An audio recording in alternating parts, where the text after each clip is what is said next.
Election commission के पास उम्मीदवार को इलेक्शन से कबल नाअहल करने का इख्तियार नहीं। सुप्रीम कोर्ट की जानिब से फैसला जारी किया गया है। इस्लामाबाद हाई कोर्ट का फैसला भी कानून की नज़र में बरकरार नहीं रखा जा सकता। फैसल वार्डन नाअहली केस का मुख्तसर तहरीरी फैसला जारी कर दिया गया है। आमिर सईद अब्बासी हमारे साथ मौजूद हैं। आमिर, बताइएगा। जी आमिर, हमें सुन पा रहे हैं तो अपडेट कीजिएगा। मुख्तसर तहरीरी फैसला जारी कर दिया गया सुप्रीम कोर्ट की जानिब से।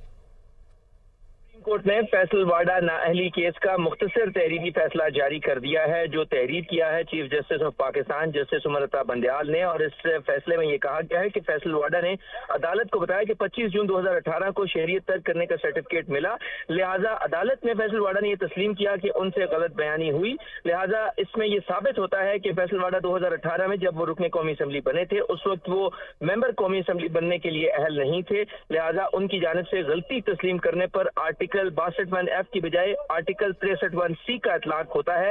लिहाजा फैसल वाडा मौजूदा जो असेंबली है इसकी मुद्दत तक नाअहल तस्वर होंगे।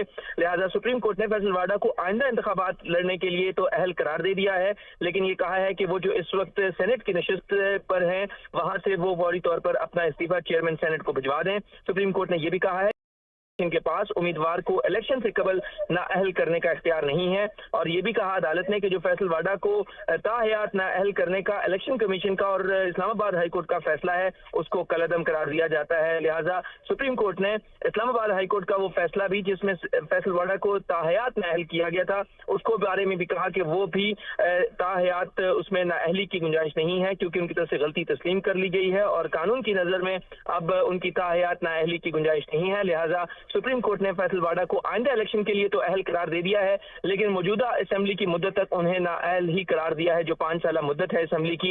लिहाजा फैसल वाडा केस में सुप्रीम कोर्ट ने तहरीरी फैसला जारी कर दिया और ये मुख्तसर फैसला है, तफसीली फैसला बाद में जारी किया जाएगा। ठीक है, आपने अपडेट किया। आमिर सईद अब्बासी, आपका शुक्रिया।